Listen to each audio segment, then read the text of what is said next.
ನಮಸ್ಕಾರ ಎಲ್ಲರಿಗೂ ಹೇಗಿದ್ದೀರಾ? ಚೆನ್ನಾಗಿದ್ದೀರಾ ಅನ್ಕೋತೀನಿ. ನಾನು ನಿಮ್ಮ ಶೀಲಾ ನವಲಗುಂದ ಭಕ್ತಿ ಸುಧೆ ಚಾನಲ್‌ನವರು. ಇಲ್ಲಿ ನಾನು ನಿಮಗೊಂದು ತೇರನ್ನ ತೋರಿಸ್ತಾ ಇದ್ದೀನಿ. ಸನಾತನ ಧರ್ಮದ ತೇರು ಇದು. ಇಲ್ಲಿ ನಾವು ನೋಡ್ತಾ ಇರೋದು ತೇರು ಬಾಗಲಕೋಟೆ ಜಿಲ್ಲೆಯ ಬಾದಾಮಿ ತಾಲೂಕಿನ ಹಲಕುರ್ಕಿ ಎಂಬ ಗ್ರಾಮದ್ದು. ದಿಗಂಬರೇಶ್ವರ ಎಂಬ ಶಿವನ ರೂಪ, ದಿಗಂಬರೇಶ್ವರ ಅಲ್ವಾ, ಶಿವನ ರೂಪ ಹೊಂದಿರುವಂತಹ ದಿಗಂಬರೇಶ್ವರ ತೇರು ಇದು ಹೆಚ್ಚಾನೆಚ್ಚು ಶಿವರಾತ್ರಿ ಸಮಯದಲ್ಲಿ ಆಗುವಂತಹ ಜಾತ್ರೆ. ಈ ಜಾತ್ರೆಯ ವಿಶೇಷತೆ ಏನಂತಂದರೆ ಈ ಇಷ್ಟು ದೊಡ್ಡದಾಗಿರುವಂತಹ ತೇರು, ಅದ್ರ ಜೊತೆಗೆ ಈ ಕಲ್ಲಿನಿಂದ ಚಕ್ರಗಳನ್ನು ನಿರ್ಮಾಣ ಮಾಡಿದ್ದಾರೆ. ಇದನ್ನು ನೋಡಿ, ಆಮೇಲೆ ಅದ್ಭುತವಾದಂಥ ಶಿಲ್ಪಕಲೆಗಳನ್ನು ನೋಡ್ಬೋದು ನಾವು ತೇರಿನಲ್ಲಿ. ನೋಡಿ ಎಷ್ಟು ಅದ್ಭುತವಾಗಿದೆ. ಇದನ್ನು ನೋಡಲಿಕ್ಕೆ ಎರಡು ಕಣ್ಣು ಕೂಡ ಸಾಲದು, ಎಷ್ಟು ಎತ್ತರವಾದಂತಹ ತೇರು. ಆಮೇಲೆ ಸನಾತನ ಧರ್ಮದ ಒಂದು ಧ್ವಜ ಕೂಡ ನಾವು ಅಲ್ಲಿ ನೋಡ್ಬೋದು, ಸಿಂಬಲ್ ಅಂತ ಹೇಳ್ತೀವಿ.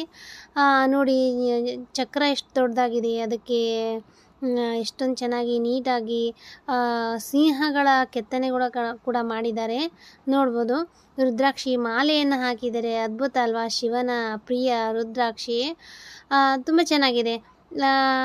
ನೆಕ್ಸ್ಟ್ ನಾವು ಈ ದೇವರ ಆವರಣದಲ್ಲಿ ಪ್ರಸಾದವನ್ನು ನೋಡ್ಬೋದು. ಒಬ್ಬ ಪ್ರಸಾದವನ್ನು ಮಾಡಿದ್ದಾರೆ ದೇವರಿಗೆ. ಅಲ್ಲಿರುವಂತಹ ಜನರು ಕೂಡ ಬಂದು ಇಲ್ಲಿ ಪ್ರಸಾದ ಮಾಡ್ತಾರೆ.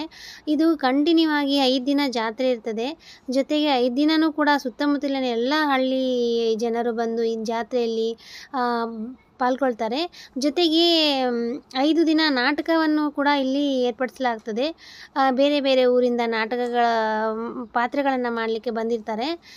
ನೋಡಿ ಎಷ್ಟು ಚೆಂದ ಅಲಂಕಾರ ಮಾಡಿದಾರಲ್ವಾ. ಇದು ದೇವರಿಗೆ ಬೇಕಂದರೆ ತೆಂಗಿನಕಾಯಿ ಅದೆಲ್ಲ ಇದೆ, ಪೂಜೆಗೆ ತೊಗೊಂಡು ಹೋಗ್ಬೋದು. ಇದು ದೇವಸ್ಥಾನದ ಹೊರಾಂಗಣ, ಇದು ಎಂಟ್ರೆನ್ಸ್ ಅಂತ ಹೇಳ್ಬೋದು. ಎಂಟ್ರೆನ್ಸ್ ಇದು ನೋಡಿ ಎಷ್ಟು ಅದ್ಭುತವಾಗಿದೆ ಅಲ್ವಾ. ಅಬ್ಬಾ, ನೋಡೋಕೆ ಎರಡು ಕಣ್ಸಾಲದ್ರಿ ಶಿವನ ಒಂದು ದೇವಸ್ಥಾನವನ್ನು. ಬನ್ನಿ ಒಳಗಡೆ ಹೋಗೋಣ. ಇದು ಗಂಟೆ ಇದೆ, ಎಷ್ಟು ದೊಡ್ಡ ಗಂಟೆ ಇದೆ ನೋಡಿ. ಅದರ ನಂತರ ನಾವಿಲ್ಲಿ ನೋಡ್ಬೇಕಂತಂದರೆ ಫಸ್ಟ್ ನಿಮಗೆ ಶಿವ ಮತ್ತು ನಂದಿಯ ದರ್ಶನವನ್ನು ಮಾಡಿಸ್ತೀನಿ ನೋಡಿ. ಅದ್ಭುತವಾಗಿದೆ ನೋಡಿ ಶಿವ ಮತ್ತು ನಂದಿಯ ದರ್ಶನ. ಇದರ ಪಕ್ಕದಲ್ಲಿ ಒಂದು ಪತ್ರಿ ಮರ ಇದೆ, ಪತ್ರಿ ಅಂತ ಕರಿತೀವಿ ನಾವು. ಪತ್ರಿ ಗಿಡ ಅಂದರೆ ಗೊತ್ತಾಗ್ತದಲ್ವಾ. ಪತ್ರಿ ಶಿವನ ಪ್ರಿಯವಾದಂತಹ ಪತ್ರಿ, 3 ದಳವನ್ನು ಹೊಂದಿರ್ತದೆ ಅದು ಅಲ್ವಾ. ಬನ್ನಿ ಒಳಗಡೆ ಹೋಗೋಣ. ಇಲ್ಲಿ ಒಂದು ಆಮೆಯ ದೃಶ್ಯವನ್ನು ನೋಡ್ಬೋದು. ನಮಸ್ಕಾರ ಮಾಡಿಬಿಡಿ ಎಲ್ಲರೂ. ಕಾಪಾಡಪ್ಪ ತಂದೆ. ದೇವಸ್ಥಾನದ ಅಲಂಕಾರವನ್ನು ನೋಡಿ ಎಷ್ಟು ಅದ್ಭುತವಾಗಿದೆ. ಎಲ್ಲ ಕಲ್ಲಿನಿಂದ ನಿರ್ಮಾಣ ಆಗಿದೆ ರೀ ಇದು ದೇವಸ್ಥಾನ. ಇಡೀ ಕಲ್ಲು ದೊಡ್ಡ ದೊಡ್ಡ ಕಲ್ಲುಗಳಿಂದ ನಿರ್ಮಾಣ ಆಗಿದೆ, ನೋಡ್ಬೋದು ನೀವು. ಇಲ್ಲಿ ನಮ್ಮ ದಿಗಂಬರೇಶ್ವರ ಅಜ್ಜರು ಕೂಡುವಂತಹ ಸಿಂಹಾಸನ ಇದು ನೋಡಿ. ಇಲ್ಲಿ ಷಡಕ್ಷರಿ ಅಜ್ಜರು ಇದ್ದಾರೆ. ಷಡಕ್ಷರಿ ಅಜ್ಜರುಗಳನ್ನು ನಾವು ನೋಡ್ಬೋದು. ಅವರಿಗೆ ಅವಧೂತರು ಅಂತ ನಾವು ಕರಿತೀವಿ. ನಮಸ್ಕಾರ ಮಾಡಿ ಅವ್ರಿಗೂ ಕೂಡ. ಇಲ್ಲಿ ಶಂಕರಯ್ಯ ಸ್ವಾಮಿಯವರದ ಒಂದು ಇದು ಇದೆ. ನೆಕ್ಸ್ಟ್ ಬಂದು ಇಲ್ಲಿ ಗಂಟೆ ನೋಡ್ಬೋದು ನೀವು, ಅಷ್ಟು ಅದ್ಭುತವಾಗಿದೆ. ಇಲ್ಲಿ ನೋಡಿ ನಮ್ಮ ದಿಗಂಬರೇಶ್ವರ ದರ್ಶನ ನಿಮಗೆ ಆಯಿತು. ಈ ದರ್ಶನದಿಂದ ನಿಮಗೆ ನೆಮ್ಮದಿ, ಸುಖ, ಶಾಂತಿ, ಆರೋಗ್ಯ ಎಲ್ಲವೂ ಕೂಡ ಲಭಿಸಲಿ ಅಂತ ನನ್ನದೊಂದು ಆಸೆ.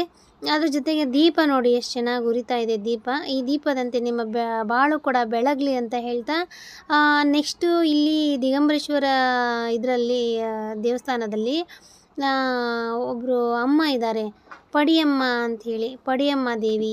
ಈ ಪಡಿಯಮ್ಮ ದೇವಿ ನೋಡಿ ಎಷ್ಟು ಚೆಂದ ಅಲಂಕಾರ ಮಾಡಿದ್ದಾರೆ ದೇವಿನ. ಜಾತ್ರೆಯ ವಿಶೇಷತೆಯನ್ನು ನಾವಿಲ್ಲಿ ತೋರಿಸ್ತಾ ಇದ್ದೀವಿ, ನೋಡ್ಬೋದು. ಅಬ್ಬಾ, 2 ಕಣ್ಣು ಸಾಲದು. ಜೈ ಶ್ರೀ ದುರ್ಗಾದೇವಿ, ಜೈ ಶ್ರೀ ದುರ್ಗಾದೇವಿ. ನೋಡಿ ಆನಂದಿಸಿ, ಹಾಗೆಯೇ ದೇವರ ಆಶೀರ್ವಾದವನ್ನು ತಗೊಳ್ಳಿ. ನಿಮ್ಗೇನಾದರೂ ಈ ರೂಟಲ್ಲಿ ಹೋಗಬೇಕಾದ್ರೆ ಬಂದು ಒಂದ್ಸಲ ದೇವರಿಗೆ ದರ್ಶನ ದೇವರ ದರ್ಶನವನ್ನು ಪಡೀರಿ.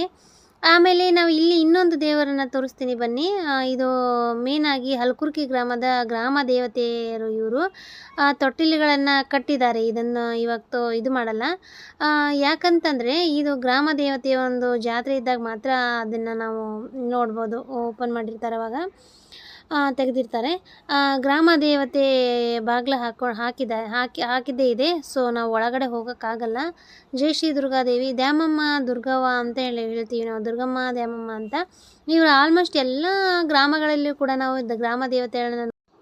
ಇನ್ನೊಂದು ವಿಶೇಷತೆ ಏನಂದರೆ ಸಾಮೂಹಿಕ ವಿವಾಹ ಕೂಡ ಇಲ್ಲಿ ನೆರವೇರಿಸಿಕೊಡ್ತಾರೆ ಅಜ್ಜಾರು.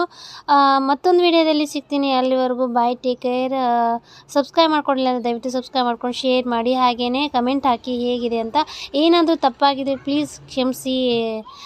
ನಿಮ್ಮ ಪುಟ್ಟ ತಂಗಿ ಒಂದು ಕ್ಷಮೆ ಇರಲಿ.